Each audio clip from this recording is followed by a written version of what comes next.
Hello students, welcome back to Prepon. आज एक current issue लेते हैं इंडियन पॉलिटी से संबंधित। These days you are reading in the newspapers that impeachment of the American president is on the anvil. एक house से तो हो गया है और ये दोबारा हुआ एक साल में। तो ये क्या होता है इम्पीचमेंट, कैसे अमेरिका में होता है, क्या इश्यूज हैं इन्वॉल्व इसमें, कैसे डिफरेंट है ये इंडियन प्रेसिडेंट से। अमेरिकन प्रेसिडेंट का इम्पीचमेंट हमारे एग्ज़ाम्स के लिए रेलिवेंट शायद ना भी हो, लेकिन इंडियन प्रेसिडेंट के साथ उसका कंपैरिजन मेंस का एक क्वेश्चन बन सकता है या फिर प्रीलिम्स में इससे संबंधित कोई क्वेश्चन आ सकता है। तो let us see what is this. So impeachment you know, Hindi में महाअभियोग। जब पार्लियामेंट्री वोट से किसी को उसके पद से हटाया जाए तो वो जनरल इम्पीचमेंट कहलाता है। तो इसमें हम देखेंगे impeachment of the president, what is impeachment, process क्या है, how is different from that of US, कैसे कैसे ये 3-4 पॉइंट हम इसमें देखेंगे। तो पिछले साल आपको याद होगा इन्हीं दिनों, अब दिसंबर जनवरी में पहला इम्पीचमेंट हुआ था यूएस प्रेसिडेंट का, मतलब डोनाल्ड ट्रंप का, और उन पे चार्जेस 2 थे। थोड़ा सा बैकग्राउंड में ले लेते हैं तो फिर इस समय का उससे कनेक्ट हो जाएगा। Abuse of power and obstruction of Congress, 2 charges उनके ऊपर लगाए गए थे। उन्होंने अपनी पावर को एब्यूज़ किया है और कांग्रेस को ऑब्स्ट्रक्ट किया है। कैसे एब्यूज़ किया था पावर को? एब्यूज़ ऐसे किया था कि president of US use the power of his office to solicit interference from a foreign country in 2020 presidential election. एक साल बाद इलेक्शन होने वाले थे, मतलब जो अभी हुए हैं, तो किसी फॉरेन कंट्री से उन्होंने इसमें हेल्प लेनी चाहिए, इंटरफेरेंस करा रहे हैं किसी वजह से, किसी पॉलिटिकल मकसद से। क्या है वो वजह? स्टोरी ये है, जो बिडेन जो पहले वाइस प्रेसिडेंट रह चुके हैं in the time of Barack Obama और इस समय प्रेसिडेंट इलेक्ट हुआ करते हैं। What is president elect? President elect is the one who has been chosen by the electoral college, and until one takes oath, one cannot be called the president of that particular country. मतलब वो ready हैं, चुने जा चुके हैं, उनकी शपथ होना बाकी है। शपथ हो जाएगी उस दिन वो राष्ट्रपति अमेरिका के हो जाएंगे। ऐसे हमारे यहाँ भी होता है, जब इलेक्टोरल कॉलेज राष्ट्रपति को चुन लेता है तो वो प्रेसिडेंट इलेक्ट कहलाते हैं। जिस दिन वो शपथ ले लेते हैं तो प्रेसिडेंट ऑफ इंडिया हो जाते हैं। उस समय पहले वीपी रह चुके थे, फिलहाल तो ये इलेक्ट हो चुके हैं। एंड ये इन पे उस समय ये इल्ज़ाम था कि जो बिडेन ने अपने ऑफिस का फ़ायदा उठाया है और एक ऐसे इन्वेस्टिगेशन को रुकवाया है, एक ऐसी एनर्जी कंपनी ऑफ यूक्रेन की एनर्जी कंपनी है, उसमें उन्होंने एक इन्वेस्टिगेशन उसमें होना था अमेरिका की तरफ से, उसको उन्होंने रुकवा दिया है। ये कहते हुए रुकवा दिया है क्यों? क्योंकि उनके बेटे उस कंपनी में एम्प्लॉयड हैं, तो उन्होंने अपने पद का दुरुपयोग किया था, ऐसा उन पर इल्ज़ाम लगाया गया और उन्होंने रुकवा दिया है। तो ट्रंप ने जुलाई 2019 में newly elected president of Ukraine को बोला है कि उस समय की जो पहले जब जो बिडेन ने अपना पद का इस्तेमाल करके यूक्रेन में इन्वेस्टिगेशन रुकवाया था, तो बाद में अमेरिकन प्रेसिडेंट डोनाल्ड ट्रंप ने यूक्रेन के प्रेसिडेंट को बोला है कि आप उसको दोबारा करवाइए। क्यों करवाइए? इसलिए करवाइए, क्या मकसद था? प्योरली पॉलिटिकल था, क्योंकि Joe Biden was front runner for the post of American president and he has one also, and Donald Trump was anticipating definitely that he would be defeated by Joe Biden. तो उनकी image tarnish करने के लिए कोशिश की गई थी कि ये यूक्रेन का इंटरफेरेंस हम ले लेते हैं। पर्पज़ ये था। दूसरा, जब उन पे फिर ये दूसरे कंट्री से आपने पॉलिटिकल प्रोसेस को ऑब्स्ट्रक्ट करवाया है, तो फिर पूछताछ शुरू होती है। जब पूछताछ होती है तो किसी भी इन्वेस्टिगेशन कमेटी को वो जवाब नहीं देते हैं। उनके साथ काम करने वाले जो लोग हैं व्हाइट हाउस में, ऑफिशियल्स हैं और जो विटनेसेस हैं, वो इन्वेस्टिगेटिंग कमेटी के साथ कोऑपरेट नहीं कर रहे हैं। इसलिए उनके ऊपर इसका इल्ज़ाम लगाया गया था और उनको इम्पीचमेंट किया गया था। अमेरिका में impeachment means the house of representatives have approved the charges setting stage for trial by the senate. समझिए, इसका मतलब ये है, अमेरिका में क्या होता है, जब पहला हाउस जो है वहाँ पर हाउस ऑफ रिप्रेजेंटेटिव्स और दूसरा हाउस है सीनेट, 2 हाउसेज वहाँ पर हैं। तो जो पहला हाउस वोट करता है किसी चार्ज पर और पास कर देता है उसे इम्पीचमेंट कहते हैं। हमारे कंट्री में पूरे प्रोसेस को इम्पीचमेंट कहते हैं। तो वहाँ पहले हाउस से जो वो होता है उसे इम्पीचमेंट कहते हैं। पहले हाउस से क्लियर हो जाएगा तो सेकंड हाउस के पास जाएगा, उसे ट्रायल कहते हैं। तो अमेरिकन कंटेक्स्ट में इम्पीचमेंट का मतलब जब हाउस ऑफ रिप्रेजेंटेटिव्स उसे क्लियर कर देता है तो दैट इज इम्पीचमेंट, एक हाउस से इम्पीचमेंट हो गया अमेरिकन कंटेक्स्ट में। रिसेंट चार्जेस ये हैं कि अभी अभी आपको पता है अमेरिका में एक वायलेंस हुई है और लोगों ने हंगामा किया है, तोड़फोड़ की है, घुसे हैं। तो इनके ऊपर चार्ज है कि इंसाइटमेंट ऑफ रिसरेक्शन, इन्होंने ये इंसाइटमेंट किया है, भड़काया है भीड़ को, और वो जो वायलेंस हुई है जिसमें कुछ लोग डेथ भी हुई है, ये इनके ऊपर चार्ज लगाया गया है। और हाउस ऑफ रिप्रेजेंटेटिव्स ने इसको एक अच्छी मेजॉरिटी से पास कर दिया है। हाउस ऑफ रिप्रेजेंटेटिव्स में सिंपल मेजॉरिटी चाहिए होती है, मतलब 50% + 1 of those present and voting, जितने बैठे हैं उनमें से जितने वोट कर रहे हैं उनके आधे से एक ज़्यादा। तो वहाँ तो पास होने में कोई परेशानी पिछली बार भी नहीं हुई थी, इस बार भी नहीं हुई है, वहाँ से तो पास हो गया है।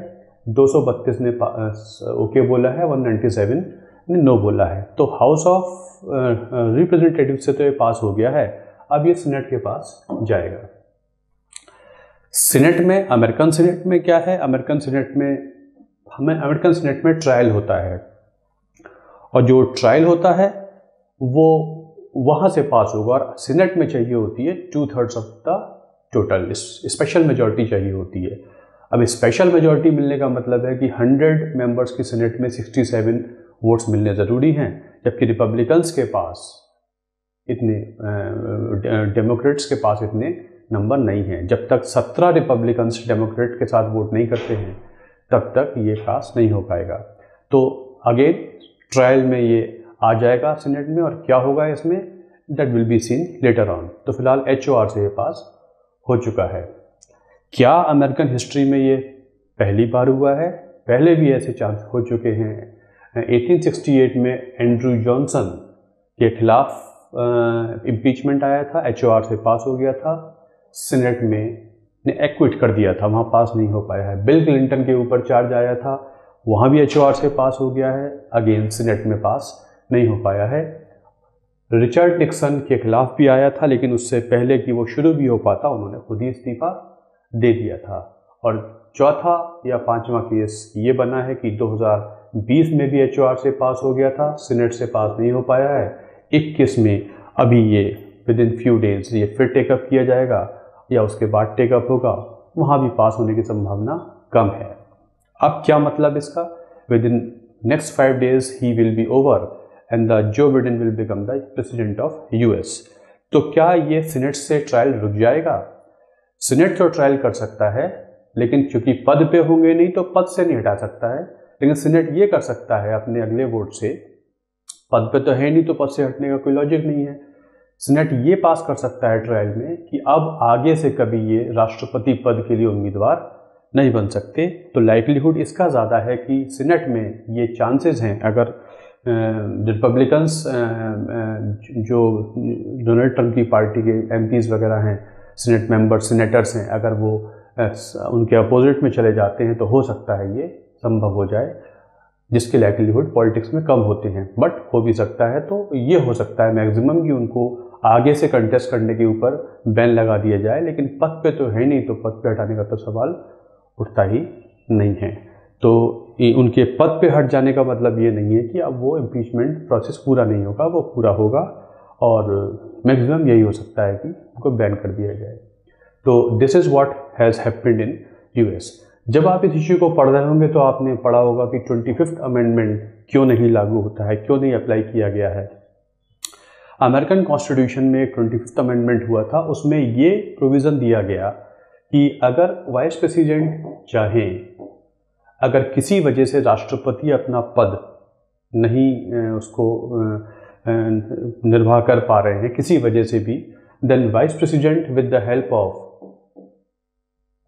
मेजॉरिटी ऑफ कैबिनेट, मतलब जो अमेरिकन गवर्नमेंट एग्जीक्यूटिव है उसमें VP प्लस जो कैबिनेट की मेजॉरिटी है, अगर ये लोग वोट कर दें तो राष्ट्रपति से पावर लेकर VP अपने ऊपर खुद अपने पास पावर ले सकते हैं, और जब तक एक्टिंग प्रेसिडेंट बन सकते हैं, मतलब ये वहाँ पर 25th अमेंडमेंट है। तो ये बोला भी गया कि भाई वाइस प्रेसिडेंट जो है वो 25th अमेंडमेंट का इस्तेमाल कर लें, but VP said this is only for those situations where president of America is unable to discharge his duties because of some other reasons, not such reasons, इन reasons की वजह से नहीं है। तो उन्होंने इसका इस्तेमाल नहीं किया। ये ओनस उन्हीं के ऊपर है, वो इसे इनिशिएट कर सकते हैं। और अगर ऐसा हो जाएगा तो वीपी और सीनेट जो उनकी कैबिनेट है अमेरिकन प्रेसिडेंट की, उसके मैक्सिमम मतलब मेजॉरिटी ऑफ द मिनिस्टर्स होते हैं, सेक्रेटरीज होते हैं, अगर वो सब राजी हो जाएं तो राष्ट्रपति से पद पावर वीपी के पास आ सकती है। तो 25th अमेंडमेंट इस केस में इस्तेमाल नहीं हुआ, जबकि वीपी को बोला गया था। तो ये है 25th amendment. As per this VP can take over the government in his hands with the help of majority of the members of the cabinet as per the American constitution. So this is about the impeachment of American president. तो India में क्या होता है, हमारे यहाँ भी राष्ट्रपति को इम्पीच कर सकते हैं अंडर आर्टिकल 61।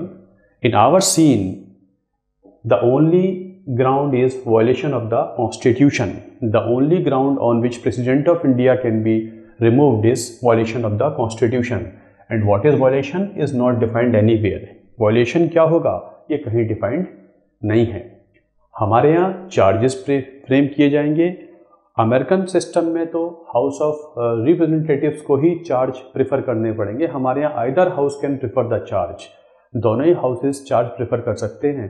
हमारे यहाँ दोनों हाउसेज में 2/3 मेजॉरिटी चाहिए होगी पास होने के लिए। पहले राज्यसभा ने शुरू किया है तो राज्यसभा में स्पेशल मेजॉरिटी, लोकसभा ने शुरू किया है तो लोकसभा में स्पेशल मेजॉरिटी, मतलब 2/3। लेकिन उससे पहले एक 14 डे नोटिस सर्व होता है।